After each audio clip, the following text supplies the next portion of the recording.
Hey yo, this is the one. Assalamualaikum warahmatullahi wabarakatuh. Alhamdulillahirabbil alamin. Assalatu wassalamu ala asrofil anbiya'i wal mursalin wa ala alihi wa sahbihi ajmain. Amma ba'du. Baiklah, tujuan kami berada pada kesempatan kali ini, kami akan mempresentasikan pada mata kuliah Ulumul Quran dengan judul Nasik dan Mansukh dengan dosen pengampu Ibu Dewi Lestari. Baiklah, langsung kita mulai saja ya, yaitu yang pertama latar belakang. Latar belakang Al-Quran merupakan kalamullah yang diwahyukan pada Rasulullah SAW agar dapat digunakan Muslim sebagai pegangan hidup di dunia dan di akhirat. Al-Quran menjadi prinsip dalam hidup umat manusia yang fungsinya untuk menata kehidupannya entah di dunia atau di akhirat. Prinsip di mana umat Islam harus menempatkan Al-Quran sebagai cara hidup adalah pemahaman tentang isi dan pelajaran yang terkandung dalam Al-Quran. Ada banyak hal yang perlu dibahas secara mendalam dari Al-Quran, termasuk nasik dan mansukh, yang mana dia memegang peran fundamental yang harus diketahui dan dipelajari oleh seorang muslim, terutama orang yang berijtihad atau mujtahid. Yang kedua yaitu rumusan masalah. Yang pertama, apa yang dimaksud dengan nasik? Yang kedua, apa yang dimaksud dengan mansukh? Yang ketiga, apa saja pembagian dalam?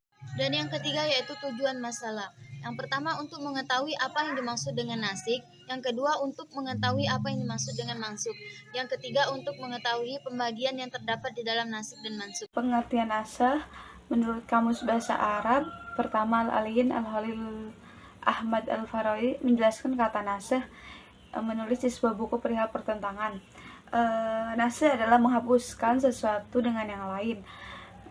Secara etimologis atau kata naskah mengandung tiga pengertian, yaitu al-naql memindahkan, al-izalah menghapus, al-batal membatalkan.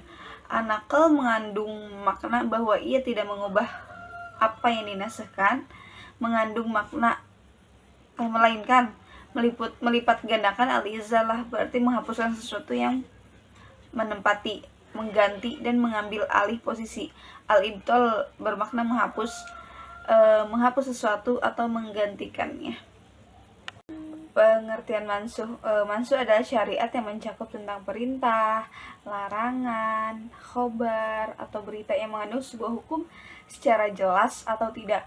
Pembatalan hukum yang ditetapkan oleh akal bukan oleh syariat, seperti kebebasan atau kebolehan yang sudah ada sebelumnya.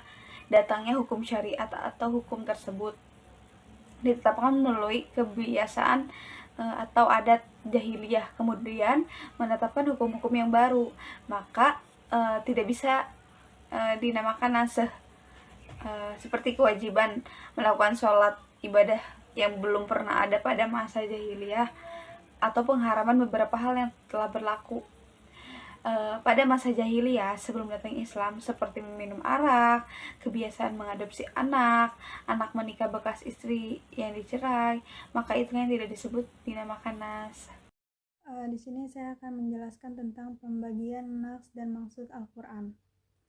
Naks maksud Al-Quran ini dibagi menjadi tiga, yaitu naks Al-Quran dengan Al-Quran, yang kedua naks Al-Quran dengan sunnah, yang ketiga naks sunnah dengan Al-Quran.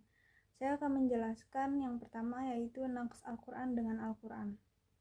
Para ulama yang mengakui adanya naks Al-Quran dengan Al-Quran, dan itu pun telah terjadi, telah sepakat adanya naks menurut mereka.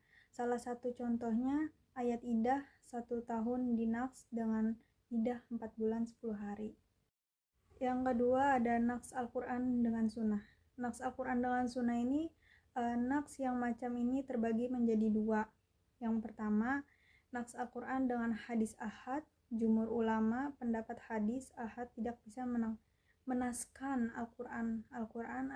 Al-Quran adalah naks yang mutawitir, menunjukkan keyakinan tanpa adanya praduga atau dugaan padanya. Sedangkan hadis ahad adalah naks yang bersifat zani dan tidak sah. Yang ketiga yaitu naks sunnah dengan Al-Quran. Jumhur ulama membolehkan nas seperti ini. Salah satu contohnya adalah menghadap ke Baitul Maqdis yang ditetapkan oleh sunnah